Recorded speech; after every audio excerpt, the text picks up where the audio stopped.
everyone. Welcome again at the Pi Community Track. Let's meet our next speaker for today, Lilly Ryan. Lilly started out as a historian and is currently a software and systems engineer.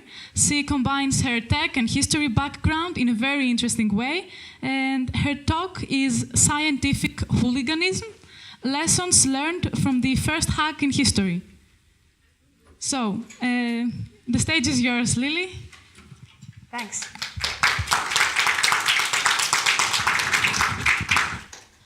Hi. How's the volume on this? Can everyone hear me? Great.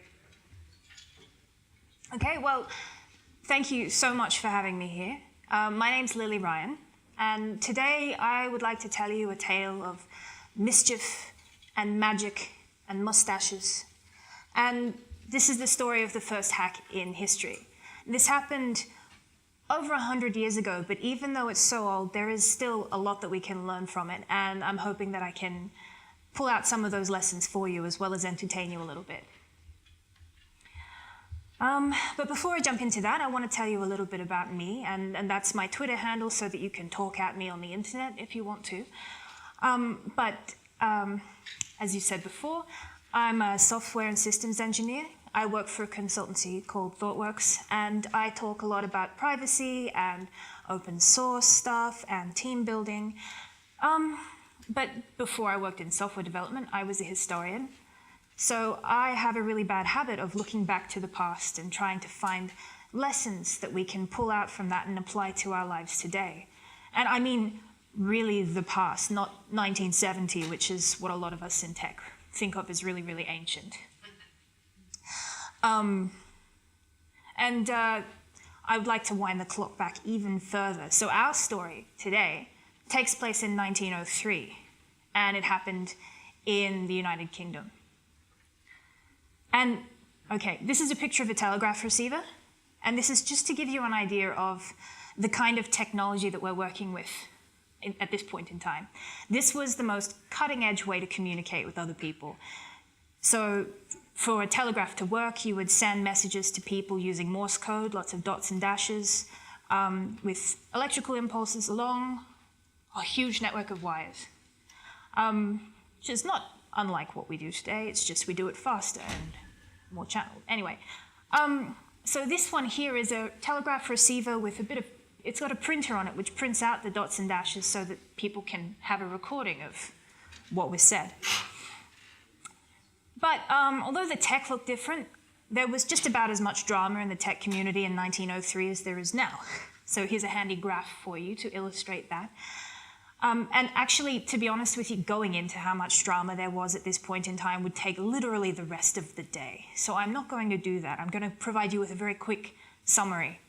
So the wired telegraph had already changed the entire world, a lot like the way that the internet changed the world for us very recently. It provided really fast communication. Before this, the fastest you could get was a train. And before that, it was horses or running. Yeah. So now you could have communication that was really quick, nearly instantaneous. This had revolutionized everything, police work and dating and business. It was really interesting. And they'd also built a transatlantic telegraph. So for the first time, two continents could talk to each other really quickly. So this was great. You could get news without having to wait 12 weeks for a ship to turn up. It was amazing. And then radio waves were discovered. And this blew everybody's minds. People got really, really excited about them, even though nobody knew what they were or how they worked. So it seemed an awful lot like radio kind of worked like magic. They were invisible waves that went through the air.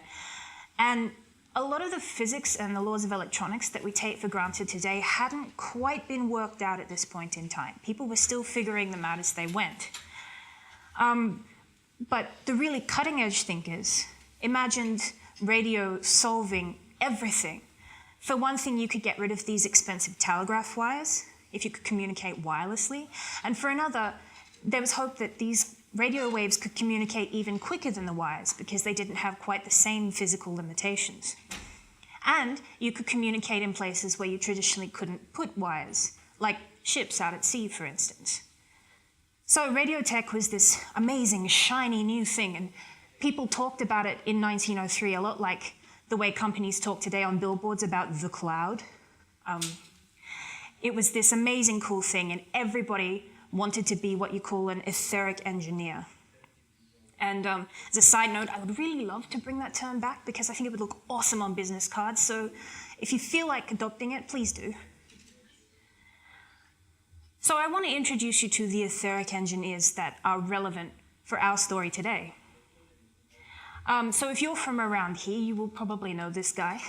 This is Marconi. He usually gets the credit for inventing the radio. But he was also one of the world's first startup founders, mostly in the way that we think of startups today. He was a bit like Steve Jobs and Steve Wozniak in one person. So he was a very hands-on developer who got excited about new ideas and was constantly tinkering and improving. But he was also really interested in pushing the business potential of these ideas above nearly anything else. And this meant that he would often completely ignore a lot of his close personal and business relationships if he thought that it would help his business succeed. And another important thing that it's worth noting about his radio work is that he was not a formally educated scientist. He was what they called a practitioner. He was experimental. He didn't really know the theory or the physics behind things, and he developed by trial and error, and often just because he felt like a gut instinct that the thing he was doing was the right thing to pursue. So he would twist wires to different lengths and make things out of different materials just to see what would happen. There was no theory behind anything that he was doing. And in those days, there was a really big divide between scientists who knew physics and lectured at universities and wrote papers and generally had enormous beards. And, sorry, I'll let you sit down. There was a division between scientists who treated all of this scientific knowledge as sort of public domain for the betterment of humankind kind of thing. And practitioners who were like Marconi. They experimented with scientific ideas just to see what would happen. And they were interested often in how they could sell the inventions they made from these and make some money. So because of this, needless to say, practitioners didn't normally get a lot of respect from scientists. So this made Marconi's job a bit more difficult. And another fun fact, Marconi was also the great-grandson of John Jamieson, who we know because of Jamieson whiskey mostly. And the Jamieson family provided most of the money for Marconi's initial company to get started up. So when you're at the bar later, you can thank whiskey for the radio. Just saying. The next guy we need to know is this guy. This is Neville Maskelyne.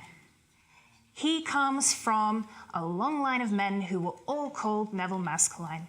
And that made finding a picture of him really, really difficult because his father and his son were both more famous than he was in the end. But I'm pretty sure this is him. So let's just assume it's him and we'll keep going.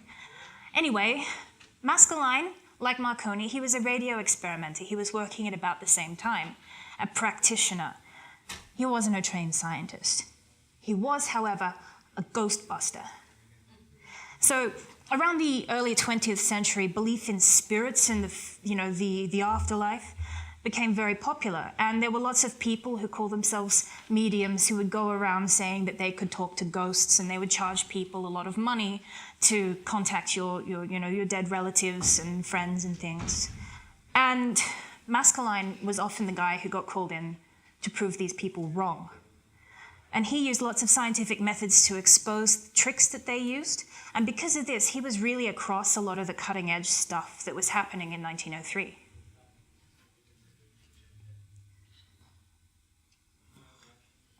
And he was also a magician.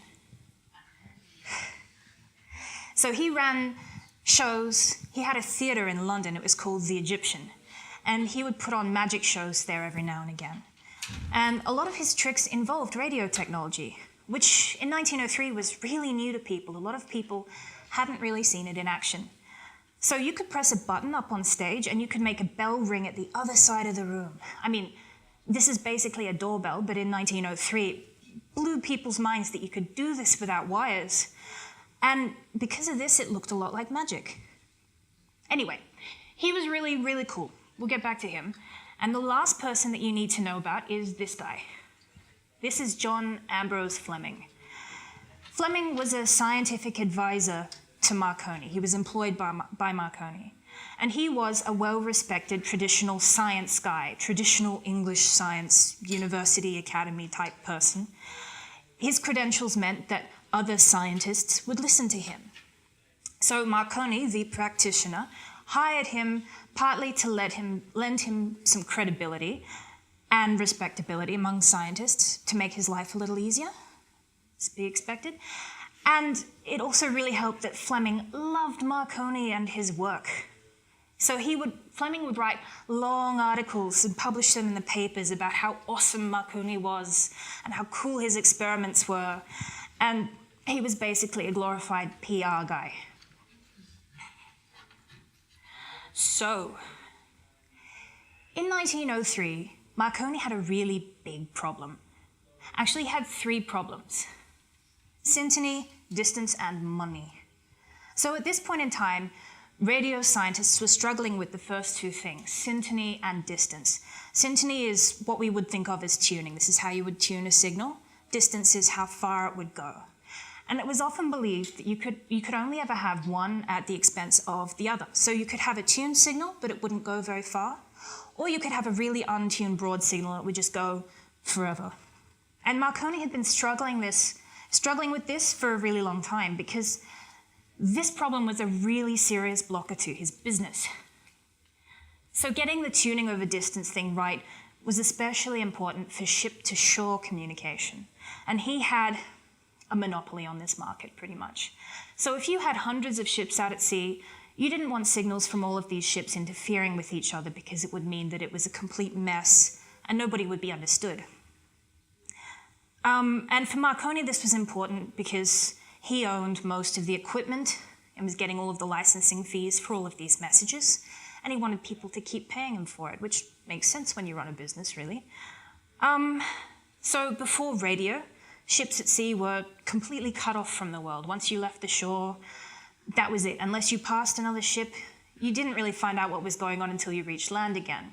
But suddenly, radio made it possible for ships to contact each other and for ships to contact the shore. So if there was a storm coming, someone could radio the ship and say, hey, get to the coast so that, you can miss the storm, and you would save lives and you would save cargo, and this was a really great thing.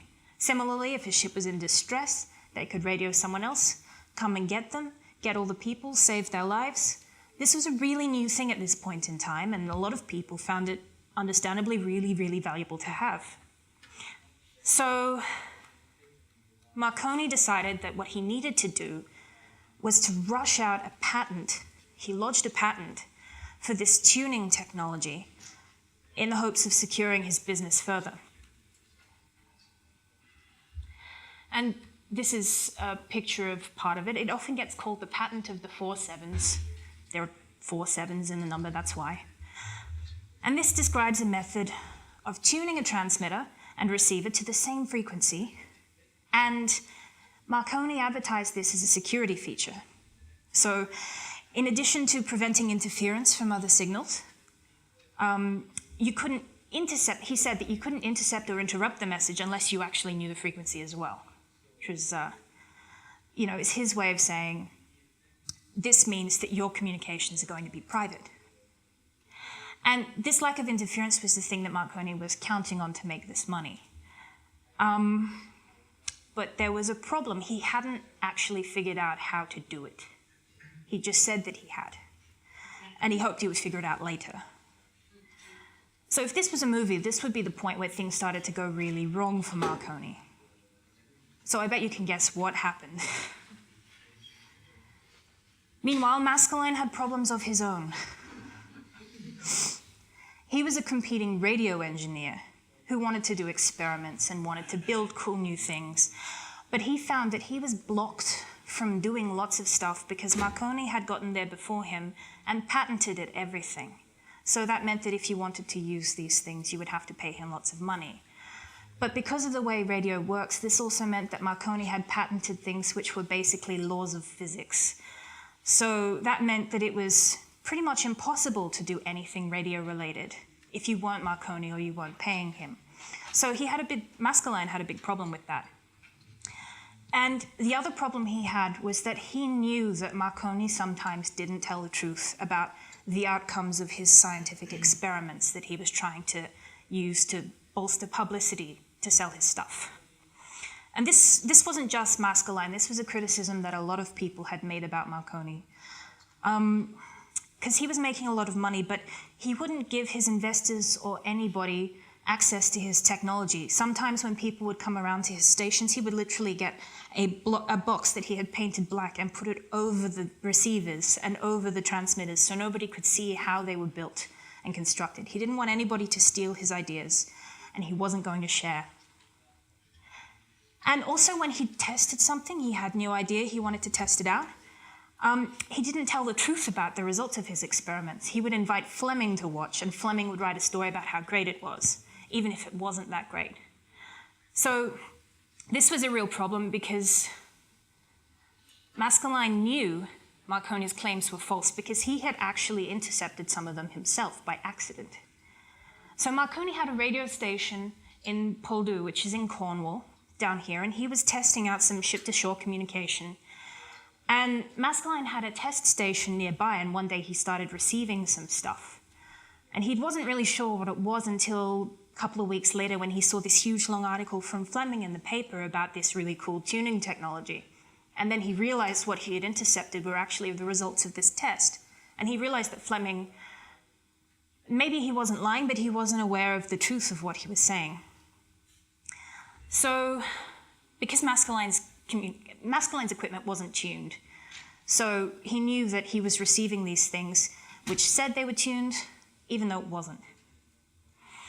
And Maskelyne decided that the thing he would do was he would write to Marconi and tell him, hey, I've discovered this stuff. So he did, and Marconi ignored him.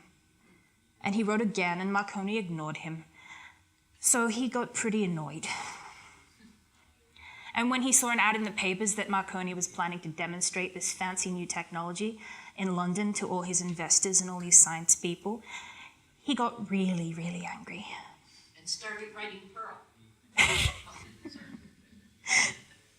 We'll get to that.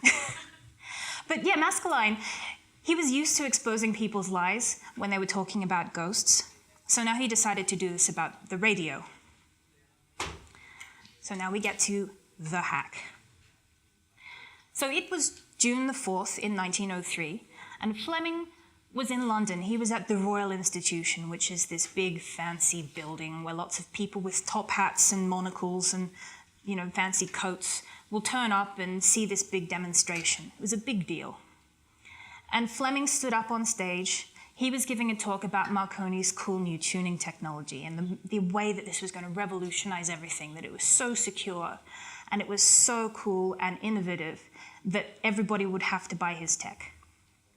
So Fleming had a radio receiver on the stage with him and 2 assistants to take care of that while he stood up the front and gave the talk.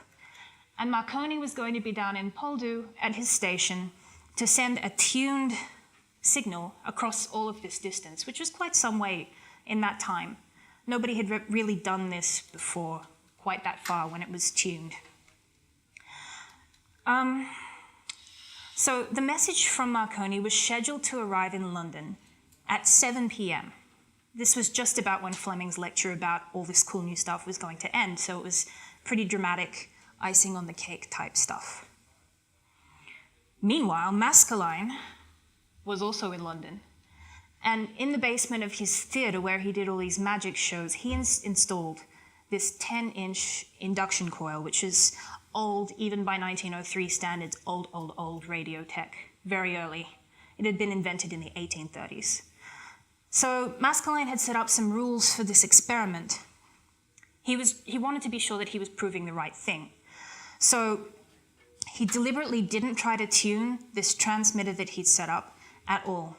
He wanted to make sure that he wasn't actually trying to tune so that he could demonstrate that the tuning itself was a problem. And he wanted to use, I can't remember which way around it goes. Marconi used either long or short waves, and Maskelyne decided he was going to use the opposite, just to be sure that there was absolutely nothing. If Marconi said what he said was true, that there was no way his stuff was going to interfere. The other thing that Maskelyne decided to do was compose some messages to send, and he made them as rude as he could because he wanted to get people's attention. And the way to do that is to piss people off. He wanted to know if his experiment had worked. So, Fleming's up on stage, giving his talk. It's nearly time for Marconi's message to be received. But before it comes in, the assistants notice that something is being printed out of the receiver already. But they knew it was too early to be the message from Marconi, and they thought, okay, maybe he's sending it early. That's okay, well, we've got the recording, it's fine.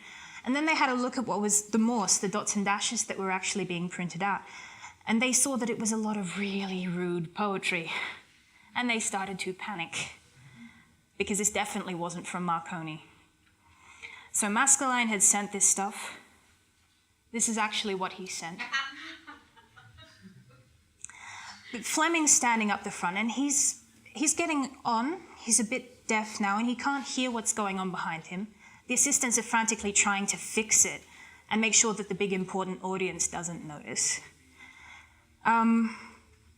Fortunately for them, the message had ended just before Marconi's legitimate message began. So one of the assistants tore off all of this tape with the rude messages on it and put it in his pocket. And then there was this huge long bit of tape with the actual message from Marconi printed out. And it came through perfectly. It was great. So Fleming finished his talk. Everyone applauded. And nobody in the audience knew what had happened yet. But when Fleming found out, he was annoyed. And the public was about to find out all about it.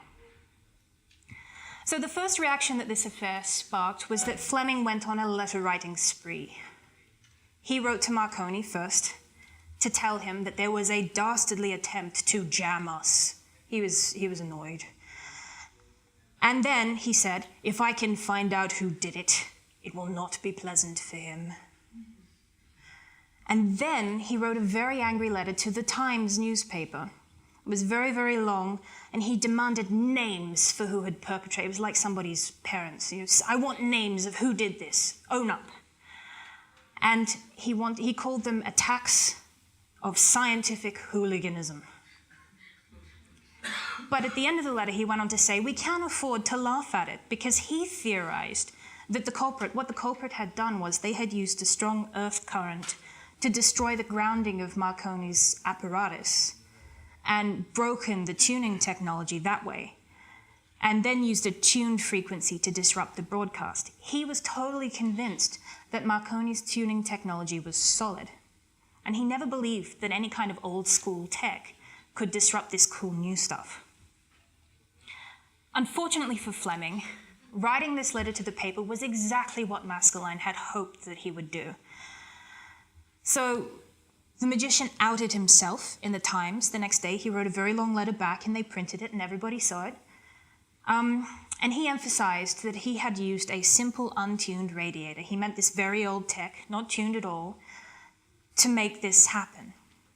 And his defense was that this hack was the only possible means of ascertaining fact which ought to be in the possession of the public. Because Marconi, as I said earlier, he hadn't made the specifics of this tech public at all. And he hadn't provided impartial observers to his experiments. It was just Fleming mostly.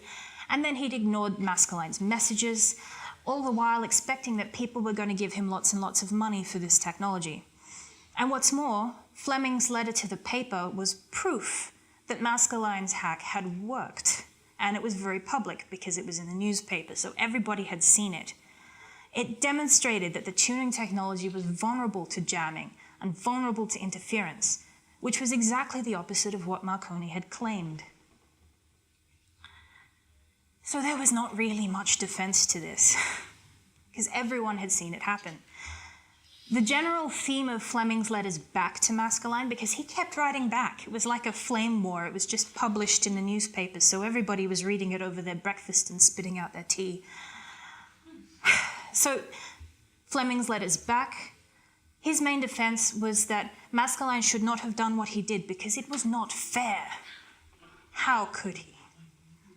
Fleming was especially angry that Maskelyne had dared to interrupt this fancy lecture at the Royal Institution, which was supposed to be a sacred hall of science and learning or something. I don't know.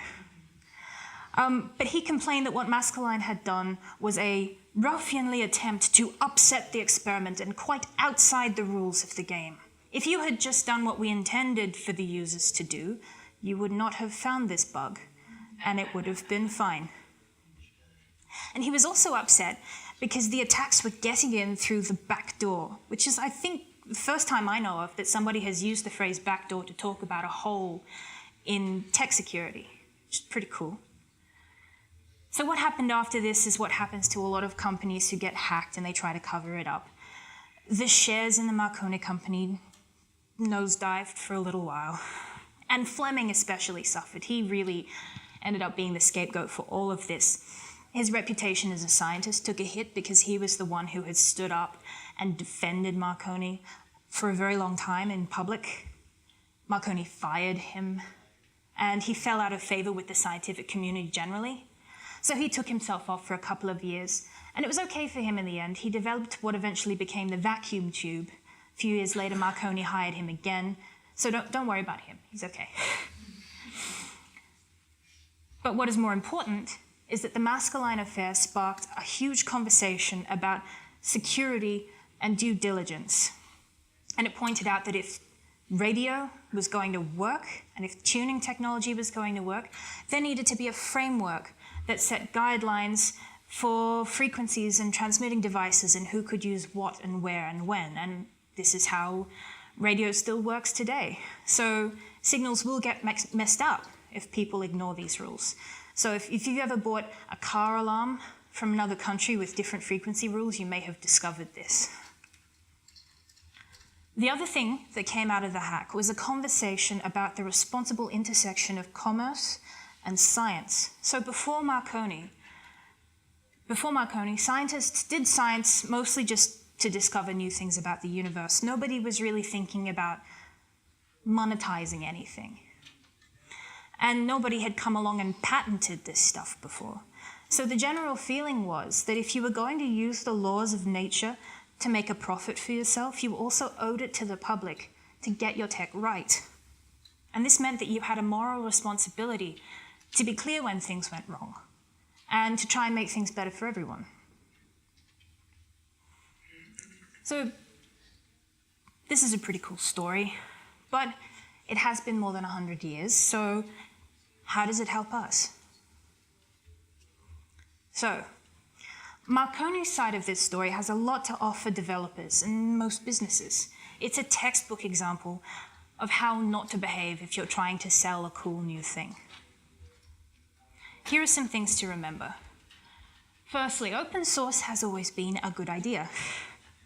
Technology always works best when you share the details of what you're building with other people. So open sourcing your stuff means that others can look at it, they notice things that you may not have noticed, they can help you fix it, and this makes your work a lot stronger and safer for everyone.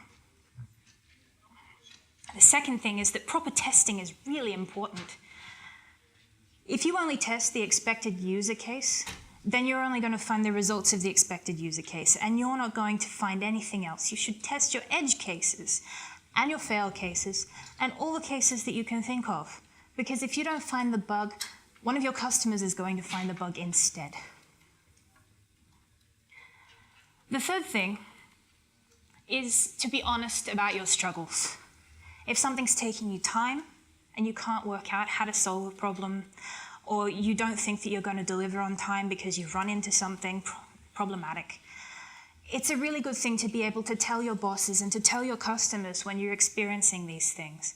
Because delivering something on time will make you look good, but if you deliver something faulty on time and you try to hide it, that's when you end up looking bad. And the fourth thing is don't forget about the old tech. So Maskelyne managed to disrupt Marconi's cool, fancy new thing with a very, very old thing. Similarly, if you've patched your servers against all the latest bugs in 0 days, but you're still vulnerable to SQL injection, you're still going to fall over. So don't forget about the really, really basic stuff. And Maskelyne's side of the story is actually a really good example of what to do if you discover a bug in someone's work. So if you find yourself in his position, do what he did. If you see something that's not right, speak up about it, because it helps to make software better for everyone if you do. Know your duty. Secondly, notify the developers first. Don't immediately go public if you find a bug, because this is going to make that bug available to everybody. And even though you may have good intentions, they may not. So if you tell the people who built the stuff in the first place, they'll probably be very grateful that you gave them a chance to fix the thing that's gone wrong. And the last thing, if the bug's really bad and the company's not going to do anything about it, then this is where you may want to do something to demonstrate the bug publicly. But make sure that your demonstration only goes far enough to prove that the bug exists. Because if you go in and the bug enables you to steal information and you steal that information, you've just done the worst thing that you could do. So it makes you just as bad as the people who won't fix the bug. So make sure that you know your limits and you stop before you do any damage if you're going to take this path. So there is a lot that I love about this story, but the thing I love most is to hear people's reactions, people who've heard it for the first time, people who are hearing it for the umpteenth time. And I'd love to hear some of yours, so thank you so much for taking the time to listen. I really appreciate it.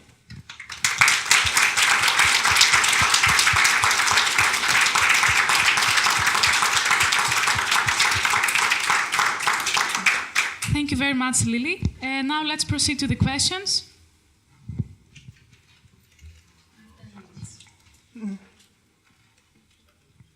Your reactions? Awesome. Yeah? Who has heard this story before? Nobody? Oh, one person? That's really cool. A little of the story, but not of the context. Okay, that's really cool. Who has learned something about their great-great-great-grandparents? I knew about the Jameson connection. Yeah, the whiskey thing is really cool. Yeah, it's he went to London when he first developed all this stuff, and his family more or less gave him the seed money for his startup. Anything else? No? Okay. Okay, thank you once again, Lily. You can find Lily on Twitter.